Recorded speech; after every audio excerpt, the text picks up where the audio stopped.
Peace, blessings, and power, YouTube family. Coming to you today, it has been a few days since we have last conversed. I purposely um, decided to take a break. In my spirit, it was I really didn't know exactly, to be honest with you. I didn't know.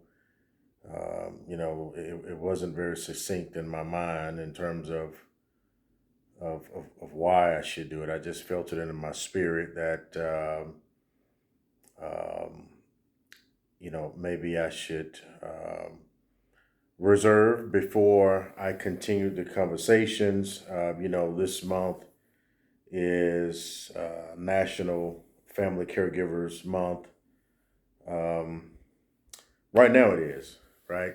Um, who knows what the future holds? That may very well change.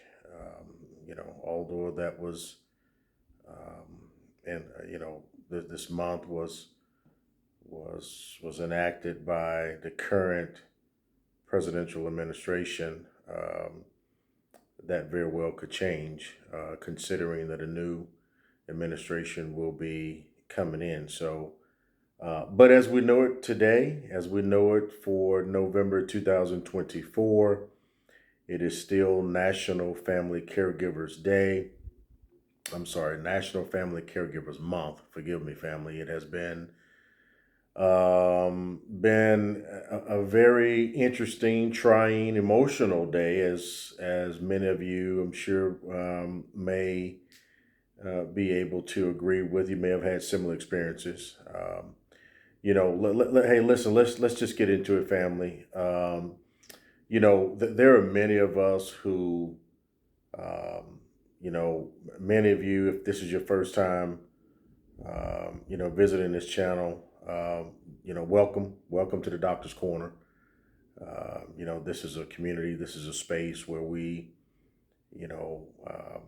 engage upon conversations that, deal with real life issues, right? Deal with, everyday issues that many of us, encounter. And so this is a space where, you know, my goal for this channel, for this community is, where we can be able to have earnest as well as honest conversations with one another as we attempt to push the pendulum of peace, of goodwill, of productivity forward, right? And so, um, this is what this channel is about. So, once again, if you're new here, welcome. This is a segment, this is a space we call the Doctor's Corner. In terms of, I am not a medical doctor. Please know that I am a doctor in the business field.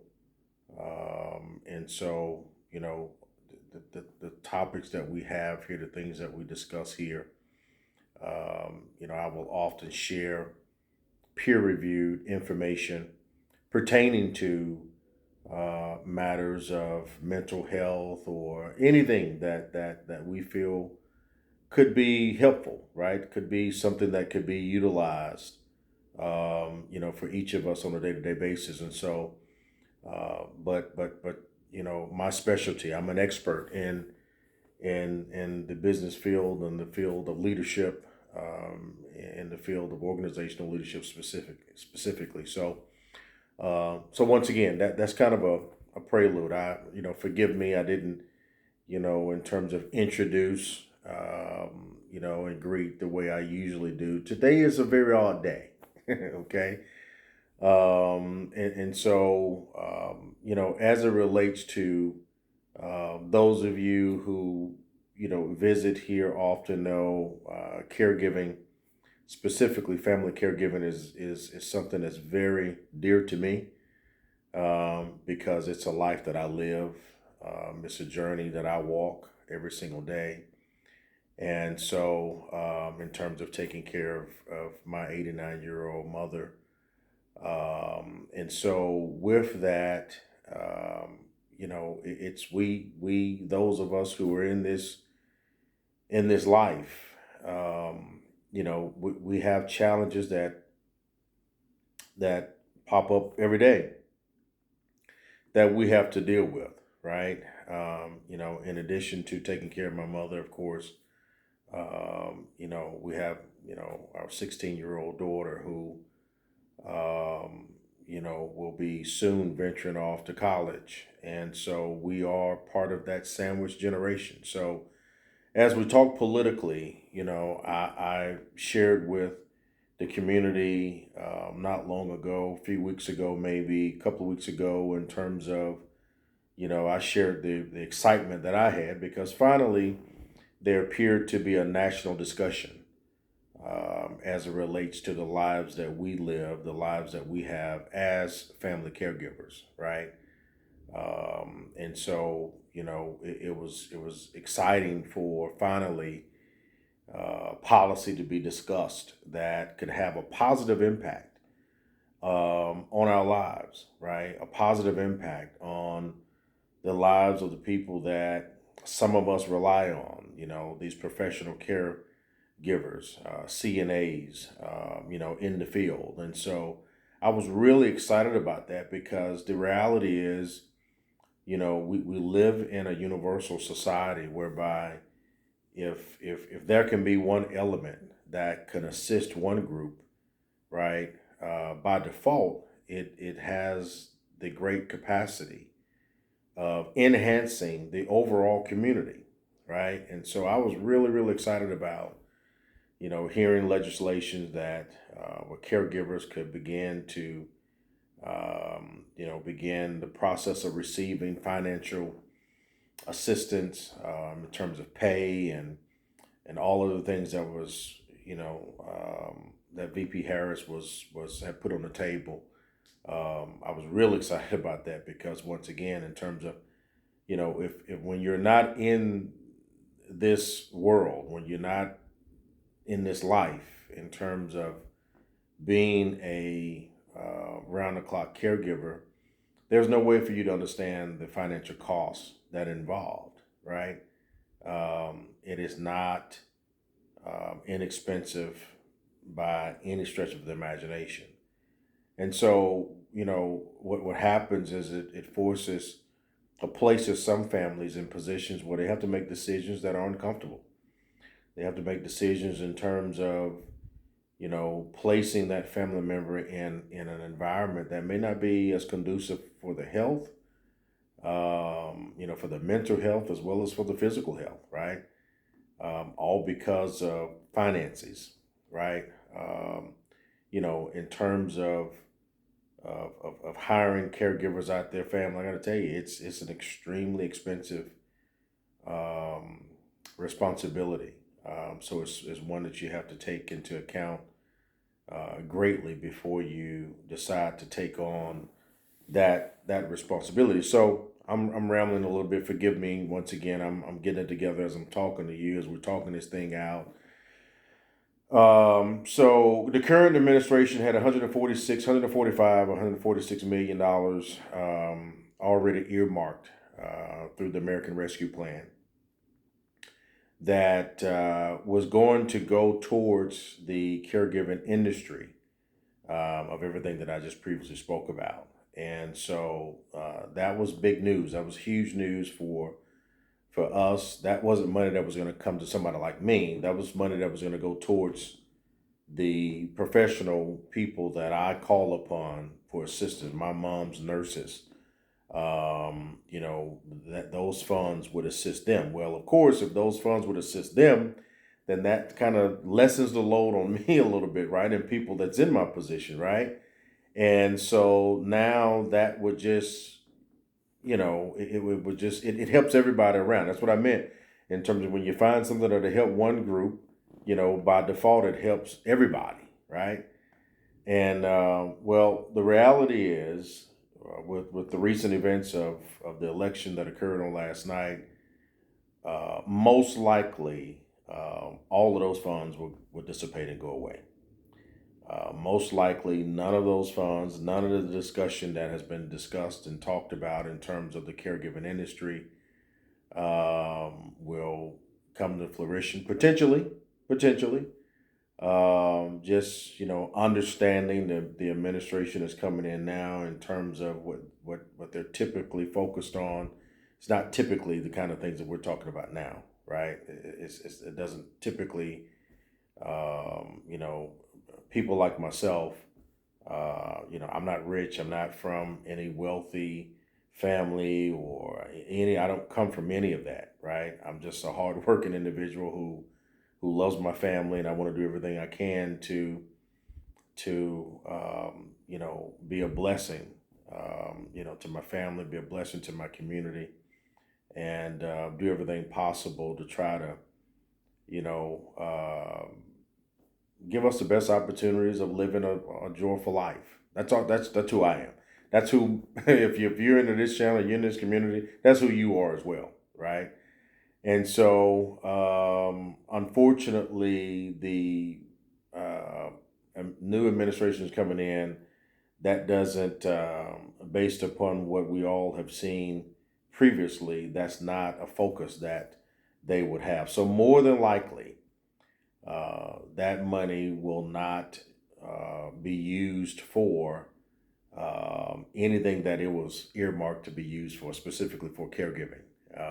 So now I will encourage you, those of you, if you don't have, there's an app called the Five Calls app that you can download. And that app will allow you to be able to go into direct communications with your local political leaders, right? So your senators, your congresspeople, that sort of a thing. I would greatly encourage you to do what I'm going to do, which is to call my local representatives, to call my senators, and let them know in terms of how I feel about that portion of the American Rescue Plan and how that monies could really, really be extremely beneficial, to the caregiving industry and by default, families and those of us who rely upon the caregiving industry for support. So you could certainly do that, and listen, if enough of us did that and got involved and made the phone calls and connected with those people, we could certainly may have an opportunity of maybe bending the ear of those who would be in a position to hold the purse of the new administration. And who knows what can happen, right? With the old saying of the squeaky wheel is the one that gets the oil. So maybe we do that. If we can do that as a collective group, we may have an opportunity. So that's that one part about that. What I really wanted to talk to you about today, family, is what we've talked about. In totality, probably every conversation we've had, which is self care. Now more than ever before, it's time for self care. Has to be extremely high on your list. As a matter of fact, it's got to be most important. As I just mentioned, in terms of funds that were allotted in the American Rescue Plan, that very well will not be used for what it was designed to be used for. I don't know exactly how that works with Congress and that sort of a thing, but once again, you got an administration coming in that doesn't really care anything about the rules and regulations as it relates to that. So as that money is about potentially on deck to go away and be used for something else, you also have to know that if you do have, insurance through the Affordable Health Care, please know more than likely that too is about to go away. So if there's any of you that's watching this right now and you are a person who you have pre-existing conditions, if you know you have diabetes, if you know you have hypertension, if you know you have whatever, whether it's lupus or HIV, whatever your scenario may be, One of I don't have the affordable health care uh, program, but I supported it because I do know of people who had pre-existing conditions and could not get health coverage, right? So for me, I felt like that was wonderful because a lot of those people that I know had insurance. They had health insurance, right? And then they go to the doctor, and now they're diagnosed with cancer, they're diagnosed with lupus, or they're diagnosed with hypertension or whatever. And then either the insurance costs become so absorbent that they can't afford it that they have to drop it, or the insurance company just automatically just dropped them, right? So they've had these policies for years and had no issues. In many scenarios, the insurance company never had to pay anything, right? So it was really just a cash cow for them because you got somebody just paying premiums every single month for several years, right? For decades, never really using it for anything major. And then they go into the doctor in that one time and they find out that they have something, and automatically that insurance company's drop. Well, I didn't feel like that was fair, right? I don't think that's fair. I don't like that process in terms of we go out and we work hard, we do all the right things, and to no fault of our own, right? Whether it's something that's in your DNA or whether it's just age or whatever it is, and we move along and we go into the doctor, and then all of a sudden now we're diagnosed with something that we didn't cause, and then the insurer, the very entity that we've relied upon, that we've only been giving them, right, and paying them our premiums. They've never had to really do anything for us, and then they just drop you like that. So I felt the Affordable Health Care Program was a phenomenal program, even though it didn't work for me. But I still felt that it was a great program for people who, could not get insurance elsewhere or could not find affordable premiums elsewhere. Understand, family, that's more than likely getting ready to go away. So for any of you right now, if you're overweight watching this video, if you're in this conversation, if you have hypertension, if you have diabetes, if you have any pre-existing condition, if you have any medical condition that will cause you to be rated, that will cause you to be in a scenario whereby your premiums, instead of it being this amount, will now be this amount because of your scenario, whether it's obesity, whether it's you're a smoker, whatever that scenario is, understand that all of that is about to change dramatically in terms of your ability to be able to go out and get yourself insured at a reasonable, fair rate where you're not exposed to being declined just by signing the application, right? So that means, family, now we have to absolutely, this is the time is pertinent right now. Take care of yourself. Self-care has to be the most important aspect of your life right now because you literally cannot afford, we cannot afford to get sick. We cannot afford to put ourselves in a situation whereby, could land us, in the doctor's office, God forbid, in the hospital, going forward because with what's appears to be on the horizon, the same level of no protection that many of us experienced several years ago is about to go back into effect in my estimation. Now I pray that I'm wrong. I completely pray that I'm wrong. So if I'm wrong, great. And if you're practicing, great self-care, then all the better for you, right? But I'm encouraging you, family, go back and look at some of the previous conversations we've had about self-care. I've provided you with data in terms of the benefits of taking care of yourself and how you can do it in terms of the amount of rest that you need to get, the exercise you need to be doing on a daily basis, I'm encouraging you to do that. I'm encouraging you if you're caught up in this moment right now politically in terms of everything that has happened, it's done. Nothing we can do about it now, family. I mean it's a wrap. Worrying about it, crying over it, being angry and only just remaining angry and not allowing that to be fuel to maybe, guide your steps as it relates to what you're going to do forward and attempting to making our community and making our country a better place to be.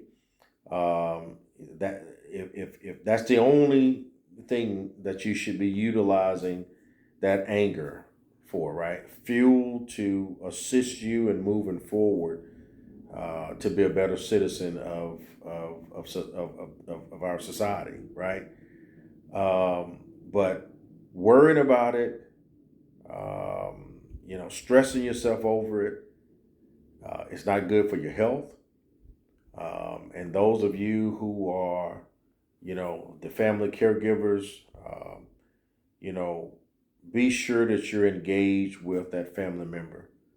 Be sure that you're talking to them now, touching them, communicating with them, listening to them in terms of engaging whatever emotions that they may be experiencing at this moment because we all know and understand, of course, as stress is something that we all respond to differently.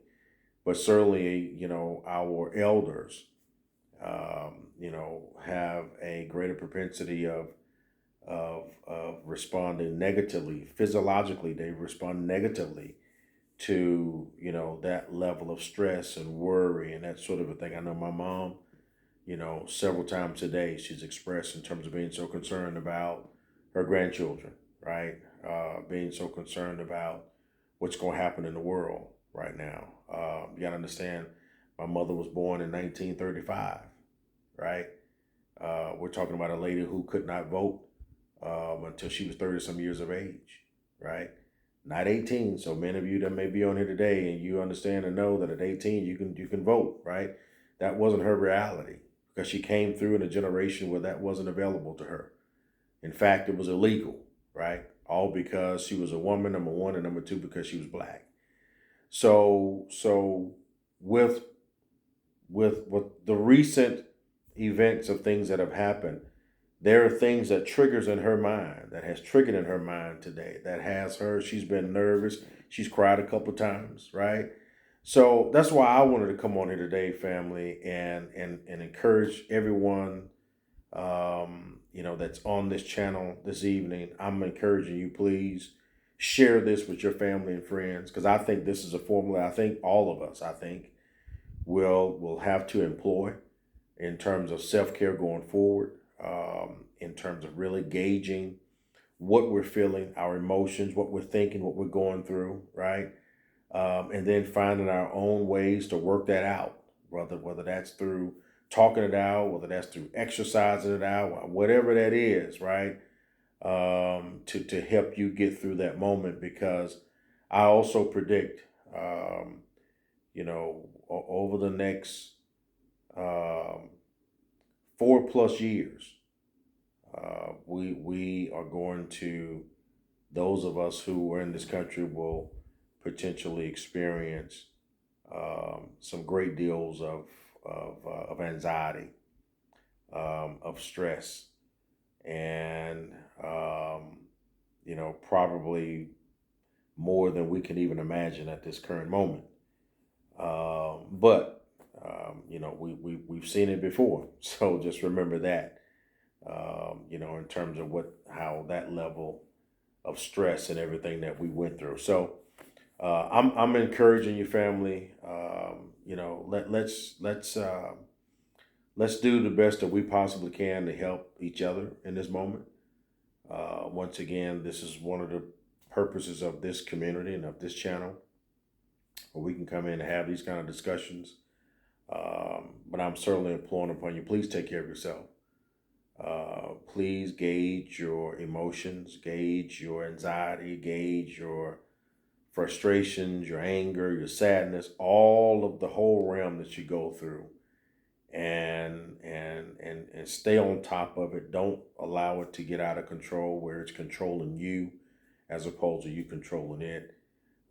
Let's also make sure that we're on top of how our family members are feeling, right? And now, in terms of collective unity, that we are now at a point in history where I feel is more important than ever. Um, well, maybe that's not fair to say than ever, but certainly it is as equally important as what some of our ancestors have experienced in terms of this collective unity is vitally important today. And looking after our brothers and sisters, looking after our loved ones. And let me also say this as well as I conclude. I think this is also a time now to purge your environment, right? If you got somebody in your life, if you got somebody in your circle and your nexus that's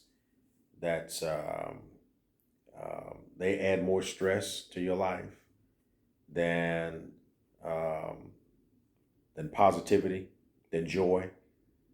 Uh, I would strongly encourage you to um, you know analyze that scenario, take inventory, and you have to really ask yourself the question. Um, how much longer are you going to allow that individual or individuals to disrupt your joy, to disrupt your peace? I think it's a purging moment right now. I think it's because it's about preserving that peace, right? And so if you're surrounded by or you're in environments where you find yourself being this outlier, where you know what good is, you identify what good is, you want to do good, you know what love is, you identify what love is, you want to love, and you're in an environment that's the complete polar opposite of that, and that's draining you, that's pulling away from your spirit and who you are. I'm strongly encouraging your family. Time to take inventory. And I think it's a purging time. I think it's time to um, cut that out your life. Cut those people, cut those environments out your life, and replace with people that can basically touch and agree with your spirit, with your energy level, with your vibrations, right? It's that level of synergy that's needed right now to be able to forge through these times of where we are as we all put together our own individual plans and strategies in terms of how we will navigate through this calamity that has been thrust upon us. So hopefully, family, hopefully you can get something out of all of this. And hope everyone is well, and hopefully we can,